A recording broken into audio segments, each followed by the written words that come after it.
जो सीटेट की official answer की है वो आ चुकी है। अब इसमें कुछ चीज़ें हैं कि आपने OMR, आपके सामने OMR आ गई है, ये सीटेट की ऑफिशियल वेबसाइट है, इस पे आप जाएंगे और यहाँ से आंसर की चैलेंज पे आप क्लिक करेंगे तो आपके सामने ये आ जाएगा, जिसमें कहा गया है कि 12 तारीख से 15 तारीख तक, यानी 12 मार्च से 15 मार्च तक आप आंसर की चैलेंज कर सकते हैं। एक क्वेश्चन चैलेंज करने का 1000 रुपया लगता है हमेशा से।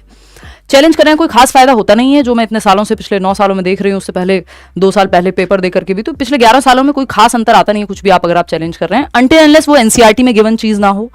तो Z ये पिछले कई बारों से लिखते ही हैं, या ये यूज होता है, Z मतलब मार्क फॉर ऑल, फ्री है ये नंबर सबके लिए। तो जिस भी क्वेश्चन में ये Z लिखा हुआ है, जो कि कई क्वेश्चंस में है, इसका मतलब वो फ्री है नंबर सभी के लिए। इनके या तो क्वेश्चन बनाने में गलती हुई है या ऑप्शन में गलती हुई है, कुछ तो कहीं एक ऊंच नीच हुई है जिसकी वजह से ये फ्री मार्क फॉर ऑल इनको करना पड़ता है। दूसरा है, ऐसा कई बार होता है कि 1 और 4 दोनों सही है, कुछ क्वेश्चन में ऐसा भी आपको देखने को मिलेगा कि 2 ऑप्शन सही है। तो पेडागोजिकल क्वेश्चन में ऐसा कई बार होता है कि 2 ऑप्शन सही है, ये लोग मान ले रहे हैं, ये अच्छी बात है, ठीक है ना। तो इस चीज को लेकर के बहुत ज्यादा चिंता में रहना नहीं है। अगर मैं कहूं, ये मैं बहुत सालों से कह रही हूं, आपको चैलेंज करके कोई खास फायदा है नहीं, है ना। कुछ केसेस में जो बहुत ऑब्वियस क्वेश्चंस होते हैं कि यार ये NCERT में गिवन है सीधा सीधा, तो उस केस में हम भी और हमारी टीम भी चैलेंज कर देती है, मतलब वो एज एन ऑर्गेनाइजेशन हम लोग चैलेंज कर देते हैं।